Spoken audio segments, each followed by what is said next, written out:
नमस्कार, मेरा नाम है आशीष जायसवाल। आप में से बहुत से लोगों ने जो है डी कंपनी के बारे में सुना होगा।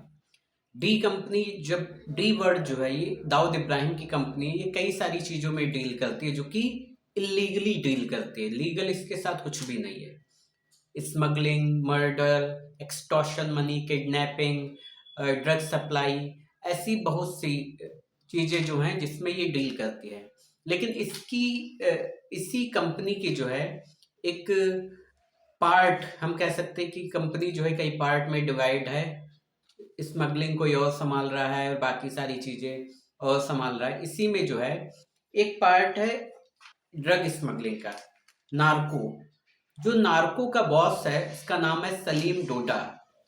सलीम डोडा वो व्यक्ति है जो कि डी कंपनी के 5,000 करोड़ रुपए का जो टर्नओवर है उसको मैनिपुलेट करता है। वो कैसे जाएगी ड्रग जो है वो अमेरिका तक कैसे पहुंचेगी, बाकी सारी चीजें करता है। इवन यहाँ तक ये कहा जाता है कि इसमें जो है ये जो ड्रग सप्लाई होती है इसका कुछ हिस्सा जो है वो आईएसआई को जाता है। और वो आईएसआई को इसलिए जाता है क्योंकि लगभग 30-40% इसका हिस्सा जो है कमाई का आईएसआई को जाता है, जिससे दाऊद की सुरक्षा की जाती है। ठीक है, दाऊद की सुरक्षा में जो भी खर्चा आता है वो इसी से दिया जाता है। और ये जो पूरा नेटवर्क है 5 करोड़ का, ये वही सलीम डोडा ही संभालता है। 26 साल हो चुके हैं। 26 साल से ये हमारी एजेंसियों को चकमा दे रहा था। काफी तलाश थी इसकी, कहाँ होगा, क्या कर रहा होगा, लेकिन उस सलीम डोडा को जो है पकड़ लिया गया। सवाल ये है कैसे पकड़ा गया, कहाँ पकड़ा गया, ऐसा इसने क्या किया कि जो 26 साल से पुलिस और हमारी एजेंसियों से बच रहा था वो कैसे उनके चंगुल में फंस चुका है। और इन सारी चीजों को चलाने के लिए जो हमारी एनसीबी है, नारकोटिक्स कंट्रोल ब्यूरो, उन्होंने एक ऑपरेशन चलाया था, ऑपरेशन हंटर, जिसकी एक हिट लिस्ट तैयार की गई थी। और जिस हिट लिस्ट में जो है पहला जो नाम था वो सलीम डोडा का ही नाम था। इसमें लगभग 100 ऐसे लोगों का नाम था, 100 ऐसी एजेंसियों का नाम था जो कि हम कह सकते भारत की सह लेकर दुनिया के बहुत सारे देशों में जो है वो नारकोटिक्स का जो है काम करते थे या ऐसे इलीगल बहुत सारे काम करते थे। उनको पूरी तरीके से खत्म करना था। मतलब ये नहीं कि उनके गुर्गों को पकड़ना, उनको पूरी तरीके से खत्म करना था। और जब सलीम डोडा पकड़ा गया तो एक हिसाब से समझिए कि जो डी कंपनी की जो नारकोटिक यूनिट है उसकी रीढ़ की हड्डी कमजोर पड़ चुकी है। खैर, आप ये मान सकते हैं कि कोई चीज पूरी तरीके से नहीं खत्म होती है, लेकिन फिर भी जब मेन पिलर टूट जाता है तो उससे जो है बहुत सारा नुकसान होता है। साल था 28 जुलाई 1998। 28 जुलाई 1998 की बात है जब मुंबई के एयरपोर्ट पर जो है एनसीबी के कुछ ऑफिसर्स खड़े हुए थे। और वो जो ऑफिसर्स थे और वहां पर मुंबई पुलिस भी थी, क्योंकि मुंबई पुलिस को खबर मिली थी कि एक कंसाइनमेंट यहां पर आने वाला है जो कि आज रात इस एयरपोर्ट से जो है कहीं और जाने वाला है। पूरा कस्टम डिपार्टमेंट जो था और एनसीबी के लोग और जो पुलिस के लोग थे सब तैनात थे, इंतजार किया जा रहा था। और ये भी पता था कि कस्टम और एयरपोर्ट सिक्योरिटी को बाईपास करके ये सारी चीजें जो हैं वहां तक पहुंचाई जाएंगी। कुछ इलीगल चीजें हैं। सवाल ये उठा कि ये सब करवा कौन रहा है, तो पता चलता है कि जो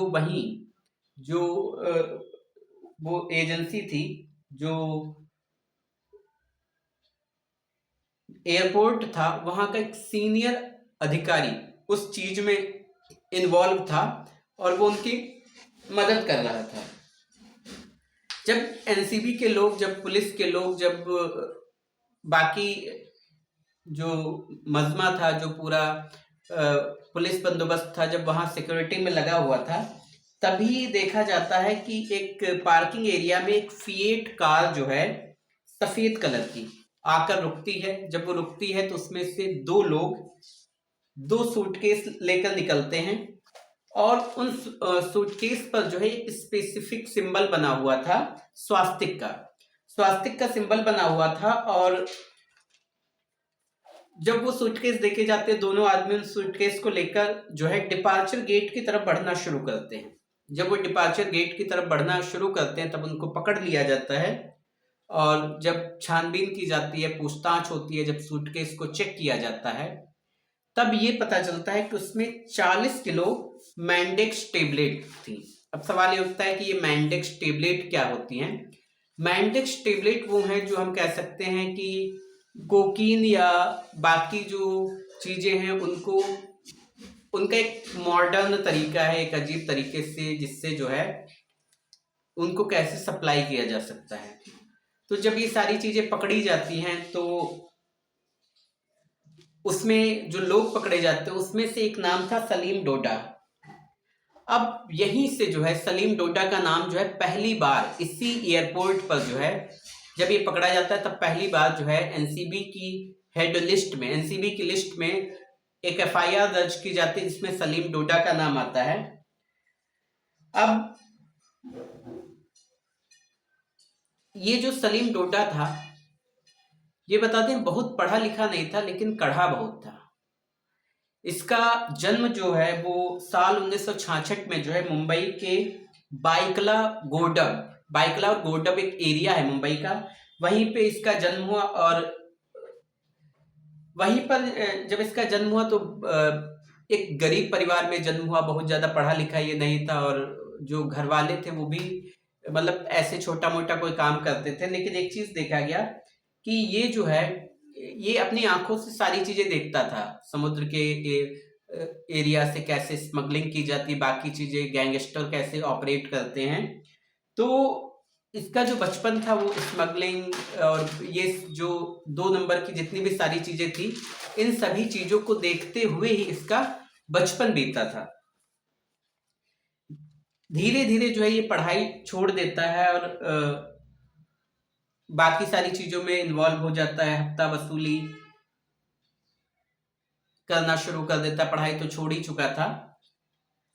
अब ये जो सलीम डोडा था ये स्मगलर के तौर पर फेमस हो चुका था। वहां के लोग जो है, जो लोकल लोग थे, वो इसको एक स्मगलर की नजर से देखने लगे थे और इसके बारे में सबको पता था कि ये क्या करता है।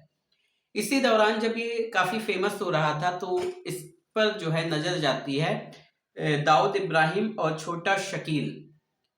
ये उस वक्त जो है मुंबई में राज करने लगे थे, इनका जो है दबदबा हो चुका था, एक्सटॉर्शन, मनी मर्डर और स्मगलिंग के लिए ये फेमस हो चुके थे।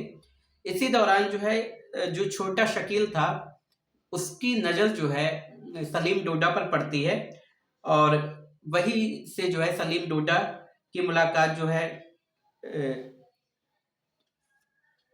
दाऊद इब्राहिम से कराई जाती है। फिर ये धीरे धीरे डी कंपनी में शामिल होता है और फिर जो है ये डी कंपनी के लिए जो है ड्रग स्मगलिंग करना शुरू कर देता है।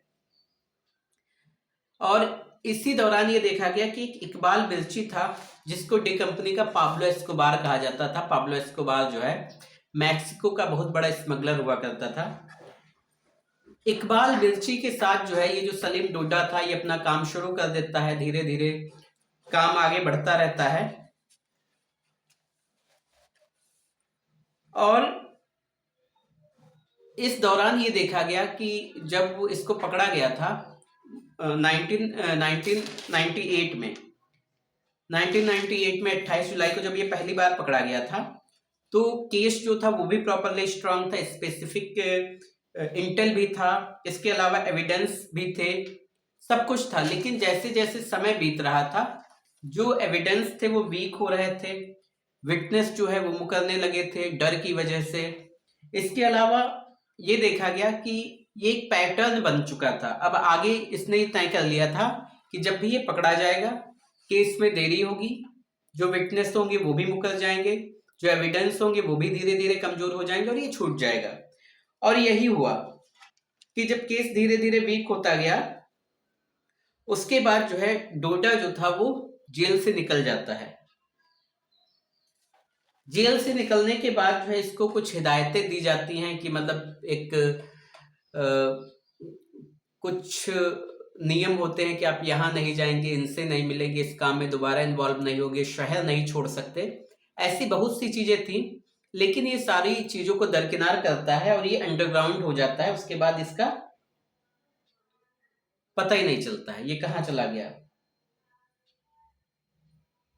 इसके बाद जो है एक बार दोबारा जो है 2001 के आसपास जो है इसको पकड़ा जाता है, और जब इसको पकड़ा जाता है तब बताया जाता है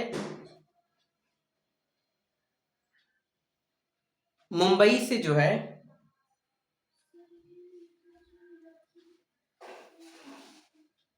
डोडा के पास से 80 किलो मेरवाना बरामद हुई। मेरवाना भी एक तरीके की जो है एक हम कह सकते हैं कि ड्रग ही होती है। और साल 2012 में जो है ये बताया जाता है कि ये न्यूज हेडलाइन बन जाती है इसी बात की कि जो है जो व्यक्ति बहुत दिनों से फरार चल रहा था, जिसकी पुलिस को तलाश थी, वो जो है पकड़ा गया है। इसके बाद बताया ये जाता है कि 5 साल जो डोडा था वो फिर से जेल में रहता है, और फिर वही जो पहले वाला पैटर्न है, अंडर ट्रायल प्रिजनर की तरह वेट करता है। इसको पता था धीरे धीरे केस जो होगा वो वीक होता चला जाएगा, एविडेंस वीक हो जाएंगे, क्योंकि जो गवाह हैं वो भी मुकरने लगेंगे, क्योंकि नेटवर्क इसका स्ट्रांग था, दाऊद की कंपनी इसको सपोर्ट कर रही थी। और वही जो है धीरे धीरे वही होता है कि जो एविडेंस थे वो भी कमजोर हो जाती हैं, विटनेस जो थे वो भी मुकर जाते हैं, और डोडा एक बार फिर से जो है जेल से बरी हो जाता है। इस दौरान एक चीज देखी गई थी कि जब भी पुलिस डोडा को पकड़ती थी तो इसकी एक बाईपास सर्जरी हुई थी, मतलब हार्ट की सर्जरी हुई थी। तो पुलिस जब भी इसको पकड़ती थी तो ये जब भी इसको मारने पीटने की कोशिश की जाती थी तो ये अपना वही निशान दिखा देता था और कहता था कि अगर हमें मारा तो मैं मर जाऊंगा, और अगर मैं मर गया तो उस वक्त भी क्या, आज भी वही चीज है कि अगर कस्टोडियल डेथ होती है तो कई सारे जो पुलिस वाले हैं, कई सारे जो ऑफिसर्स उन पर सवाल उठ जाते हैं। किसी की कस्टडी में डेथ होना एक हम कह सकते हैं कानून पर एक बड़ा सवाल खड़ा कर देता है। तो कस्टोडियल डेथ की वजह से कई बार पुलिस वाले इसको नहीं मारते थे और पूछताछ करते थे और इसको छोड़ देते थे।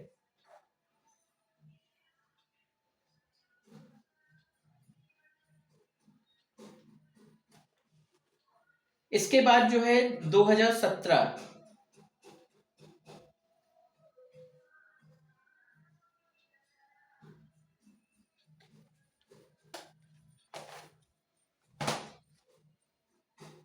2017 में जो है एक इंटेल मिलता है, और वो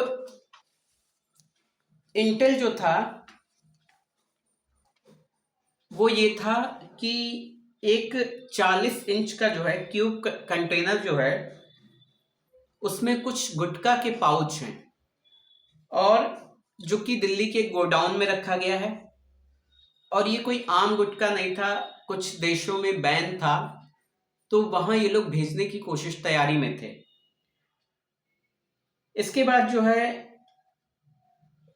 जब ये पता चलता है तो दो दो लोकेशन पता चलती हैं, एक दिल्ली की होती है लोकेशन और दूसरी गुजरात की पीपाबब पोर्ट की होती है। अब दो जगहों पर जो है पुलिस भेजी जाती है, आईबी के लोग भेजे जाते हैं और बाकी जो नार्को के लोग होते हैं वो भेजे जाते हैं। इसके बाद जो है दिल्ली से बताया जाता है कि जो लोकेशन दी गई थी वहां से लगभग 50 लाख गुटखा के पाउच बरामद हुए। वो आम गुटखा नहीं था, जिससे 3 करोड़ 2 लाख रुपए का था जिसकी कीमत थी। इसके अलावा जो गुजरात का पीपा बब पोर्ट था वहां से 22 लाख पाउच बरामद होते हैं और ये लगभग 2 करोड़ 52 लाख रुपए का था। जब ये सारी चीजें होती हैं तो इसमें भी जो है सलीम डोडा का नाम सामने आता है।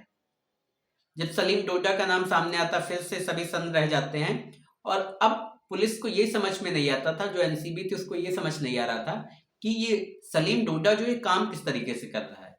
दिखाई भी नहीं देता है, नजरों में भी नहीं आता, 5-5 साल तक ये जेलों में भी रहता है। फिर जो है धीरे धीरे जो है जो सलीम डोडा था उसने सिंडिकेट की दुनिया का जो है एक नया चैप्टर शुरू किया था। ये बात है दिसंबर 2018 की। सेंटा क्रूज से जो है सेंटा क्रूज में जो है लगभग 100 किलो फेंटनाइल सीज किया जाता है। फेंटनाइल भी एक प्रकार की ड्रग है। और इसके बाद जो है ये पता चलता है कि ये जो 100 किलो फेंटनाइल था ये मुंबई एयरपोर्ट से आटा या नमक दिखाकर जो है, ये भी गुजरात से आया था, और आटा या नमक दिखाकर मैक्सिको से अमेरिका ले जा सॉरी यहां से मैक्सिको जाता, मैक्सिको से ये अमेरिका जाता और अमेरिका में ये सप्लाई कर दिया जाता।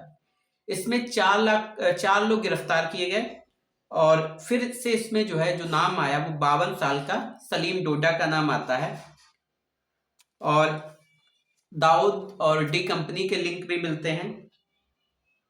यहीं से पता चलता है कि ये जो कंपनी है इसकी कीमत लगभग 5,000 करोड़ रुपए की है। और जो 100 किलो फेंटनाइल सीज किया गया था केवल उसी की कीमत जो थी 1,000 करोड़ रुपए थी। आप अंदाजा लगाइए कि कितना बड़ा ये हम कह सकते स्मगलिंग थी। जब सलीम डोडा को यहाँ भी पकड़ा जाता है तो वो बताता है कि जब वो यहाँ से वो दुबई जाता है तो दुबई में एक भागा हुआ स्मगलर था। 2017 में ही इसकी मुलाकात जो है उससे होती है कैलाश राजपूत। कैलाश राजपूत भी एक स्मगलर था और दुबई से 2017 में जो इसकी जो मुलाकात हुई थी वहीं से एक नया सिंडिकेट शुरू किया था, नया एक ड्रग का काम शुरू हुआ था जिसका नाम था बटन। बटन नाम का एक सिंथेटिक ड्रग था। और जब डोडा को पुलिस यहाँ से गिरफ्तार करती है इसके बाद ये जो 100 किलो फेंटनाइल था इसका सैंपल भेजा जाता है टेस्ट के लिए। और ये जो सैंपल भेजा जाता है इसमें ये पता चलता है कि जो माल सीज किया गया था और जो सैंपल था इन दोनों के बीच में कोई मैचिंग ही नहीं है। मतलब जो सैंपल था उसमें ड्रग के उसमें फेंटनाइल के कोई हम कह सकते हैं ट्रेसेस मिलते ही नहीं है। इसके बाद जब ट्रेसेस नहीं मिलते हैं तो जो डोडा था वो 4 महीने बाद रिलीज हो जाता है। और यहाँ भी उसके ऊपर जो है कुछ बेल की कंडीशन लगाई जाती हैं और वो फिर से वो बेल की कंडीशन तोड़ देता है। वो यहाँ से जो है जेल से निकलने के बाद फिर से अंडरग्राउंड होता है और यूएई भाग जाता है। यूएई जब ये भाग जाता है तो इसका एक बेटा था ताहिर डोडा। ताहिर डोडा ताहिर डोला जो था वो भी जो है ड्रग सिंडिकेट का काम संभालता था। और इसके अलावा जब ये यूएई जाता है तो वहीं जो है ये एक फर्जी पासपोर्ट बनाता है, फर्जी अपनी आईडी बनाता है। वहां से जो है ये टर्की के इस्तांबुल में बैठकर पूरा सब ऑपरेट कर रहा था। पूरी दुनिया में जहां जहां भी जो है ड्रग सप्लाई होती थी, जहां जहां भी जो है फेंटनाइल सप्लाई होता था, ये पूरी दुनिया में वो सप्लाई पूरा चेन जो है वहीं से चला रहा था। 2008 से 2024 के बीच में ये बताया जाता है, 2018 से 2024 के बीच में महाराष्ट्र, गुजरात, मध्य प्रदेश, उत्तर प्रदेश में फेंटनाइल की कुछ फैक्ट्रियां लगाई गई थी जो कि अंडरग्राउंड थी, फैक्ट्रीज बनाई गई थी, एमडी की फैक्ट्रीज बनाई गई थी। ये सब ड्रग थे। और ये तय किया गया था कि ये फैक्ट्रीज जो है बड़े बड़े शहरों में नहीं, रूरल एरियाज में लगाई जाएंगी, छोटे छोटे गांवों में। और ये भी अब पुलिस जो थी, जो नारकोटिक थी, वो धीरे धीरे ये हम कह सकते ट्रैक कर रही थी कि ये जो 5,000 करोड़ का मेजर ऑपरेटर था ये सलीम डोला ही था। इसके अलावा ये ट्रैक किया गया कि जो पाकिस्तान की आईएसआई थी उस तक भी डी कंपनी का जो पैसा था उस तक भी जाता था। 30 से 40% का कट जाता था जो भी पैसा होता था। और ये पैसा जो है दाऊद की सुरक्षा पे खत्म होता था।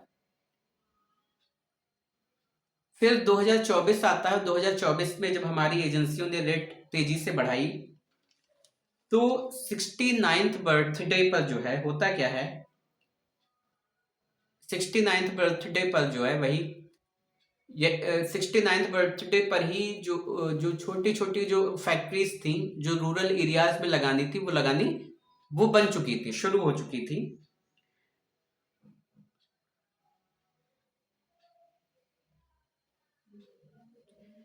फिर जो है इससे एक साल पहले ही जो है साल 2023 में महाराष्ट्र के सांगली जो है वहां का एक गांव था इर्ती। इर्ती में एक नेटवर्क पकड़ा गया जहां पर लगभग 126 केजी मैफिड्रॉन जो है एक ड्रग थी वो सीज किया जाता है और जिसकी कीमत जो है 252 करोड़ रुपए बताई जाती है। तो एक साल पहले ये पकड़ा जा चुका था। अब यहाँ पर जो है एनसीबी जो है ये इन्वेस्टिगेशन कंडक्ट कर रही थी, लेकिन मुंबई क्राइम ब्रांच ने जो है जो कुर्ला से ड्रग पैडलर परवीन बानो को पकड़ा जाता है। तो 2023 में जो है 126 केजी ड्रग जो है इर्ती गांव में पकड़ी जाती है जिसकी कीमत 252 करोड़ थी। इसके बाद अलावा मुंबई क्राइम ब्रांच जो है वो कुर्ला से एक ड्रग पैडलर को पकड़ती है परवीन बानो को, जिसके पास से लगभग 641 ग्राम एमडी मिलता है। इंटरोगेशन होती है, इंटरोगेशन में पता चलता है कि मीरा रोड पर लगभग जो है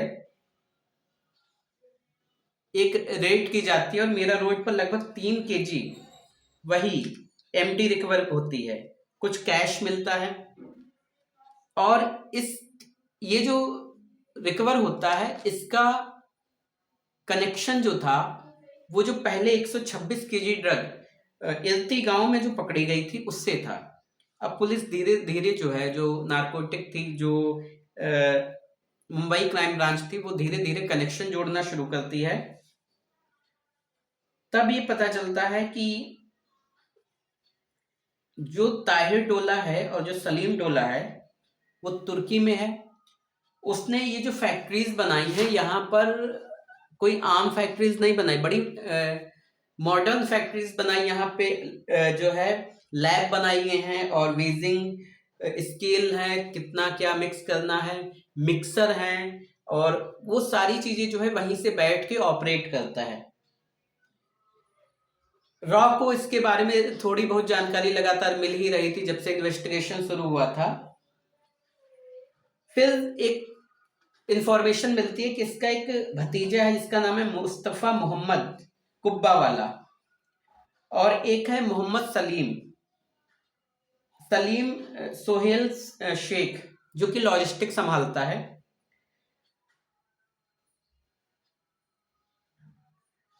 अब ये दो लोग जो थे, एक तो था जो कि बताया जाता है कि जो बॉलीवुड में पार्टीज होती थी उनमें जो है जो ड्रग सप्लाई होती थी तो इनमें से एक जो था वो वहां सप्लाई करता था और बाकी का कहाँ से रॉ मटेरियल लेना है, कहाँ से बाकी सारी चीजें लेनी है, कोई चीज कम पड़ती थी, रहने की व्यवस्था कहाँ करनी है, नए लोग कहाँ से लाने हैं, ये सारी चीज जो है मोहम्मद सलीम सोहेल शेख जो था वो करता था।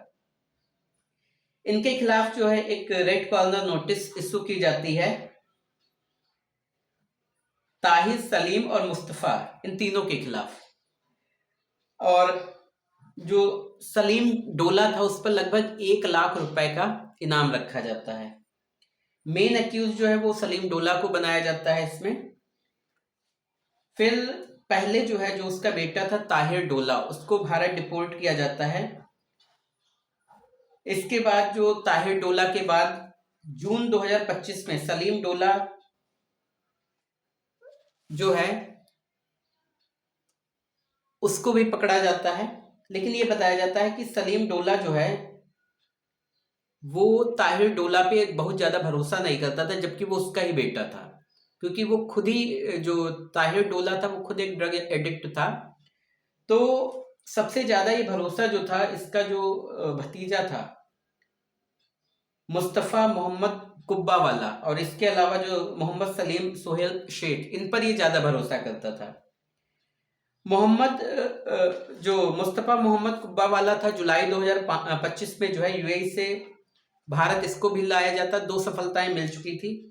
अक्टूबर 2025 में जो है मोहम्मद सलीम सोहेल शेख जो है, इसको भी यूएई से भारत डिपोर्ट किया जाता है।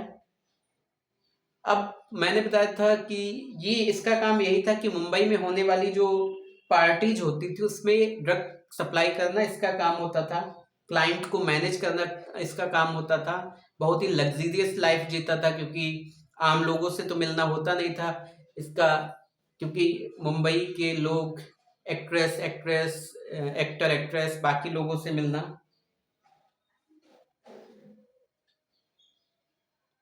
अब ये पता चला कि साल 2026 में ये पता चलता है कि जो भी पैसा ये कमाते थे वो हवाला चैनल्स के थ्रू जो है बाहर विदेश भेजा जाता था और फिर जो है उसको वाइट मनी में कन्वर्ट करके आतंकवादी गतिविधियों में जो है वो पैसा लगाया जाता था।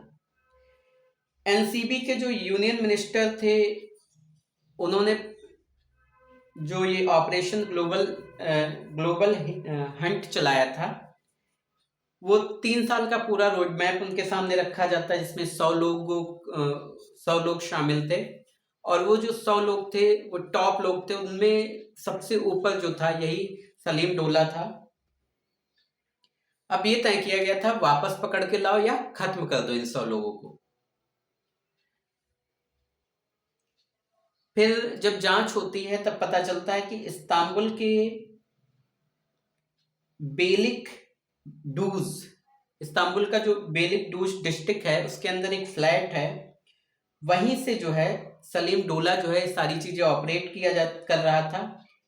फिर क्या होता है कि यहाँ से एनसीबी की टीम, आईबी की टीम, बाकी जो हमारी सीक्रेट एजेंसीज हैं वो, और जो इस्तांबुल है वहाँ जो रेड कॉर्नर नोटिस किया जाता है उनको सारी जानकारी दी जाती है कि आपके यहाँ पे जो रह रहा है वो एक मोस्ट वांटेड है। फिर उनकी जो एमआईटी टर्की की जो इंटेलिजेंस एजेंसी है वो जब वहाँ पहुँचते हैं तब देखते हैं कि सलीम डोला जो है वहाँ पर मौजूद था और फिर इसको गिरफ्तार किया जाता है। गिरफ्तार करने के बाद भारत डिपोर्ट किया जाता है। अभी इस पर बहुत सारे केस चलने बाकी हैं। तो किस तरीके से ये सारी चीज़ों को ऑपरेट कर रहा था और कई बार पकड़ा जाता था, लेकिन वही हमने बताया कि ये इसको पता था केस को कैसे कमज़ोर करना है, कितने दिनों में केस कमज़ोर हो जाएगा, विक्टिम कितने दिनों में ऊब जाएंगे और जो विटनेस हैं वो कैसे जो है धीरे धीरे जो है गवाही से मुकर जाएंगे और हम बाद में छूट जाएंगे। फिर अब जब ये पता चलता है तुर्की को कि ये फर्जी आइडेंटिटी पे यहाँ पे रह रहा है तो वहाँ पे इसके खिलाफ केस दर्ज होता है। इसके अलावा भारत में तो बहुत सारे केस दर्ज ही हैं। तो एक हिसाब से देखा जाए तो अभी के तौर पर जो है डी कंपनी जो है उसकी रीढ़ की हड्डी थी, जो उसका एक 5,000 करोड़ का जो अंपायर था उसकी रीढ़ की हड्डी यही था, यही उसको ऑपरेट कर रहा था, ये सारी चीज़ें कर रहा था और बहुत बड़े लेवल पे इसने फैला दिया था। छोटे छोटे गांवों में इसने लैब बना रखी थी और उनको बड़ा मॉडर्नाइज कर रहा था। ये पहले ड्रग्स को मैक्सिको ले जाता था, मैक्सिको के थ्रू जो है वो अमेरिका भेजता था। तो एक पूरा चैनल इसने बना रखा था कैसे ऑपरेट करना है, कैसे संपर्क करना है। इवन ये कहा जाता है कि ये जब भी पाकिस्तान जाता था तो ये दाऊद के घर में कई कई दिनों तक रुकता था क्योंकि उसका एक राइट हैंड एक हिसाब से था। अभी सारा कुछ जांच का विषय है। अब कानून तो पता ही है कैसे काम करता है, केसेस ज़्यादा हैं, जज कम हैं, अदालतें कम हैं, हर रोज इतने केस हो रहे हैं और ऐसे केसेस में तो बहुत टाइम लगता है। वो लगभग 59-60 साल का, 60 साल का हो चुका है, वो 10-20 साल और जिएगा, मर जाएगा। लेकिन किस तरीके से जो है चीज़ों को ऑपरेट कर रहा था, दुनिया भर में जो है आतंक फैला के रखा था, कितनी चुपचाप तरीके से जो है लैबें तैयार कर रहा था, जो यूथ है उनकी जिंदगियों को निगलने वाली लैबें थी। उसमें एक हाई लेवल की जो ड्रग होती थी वो तैयार कर रहा था और पता नहीं ऐसे कितने देश के यूथ को इसने बर्बाद किया होगा।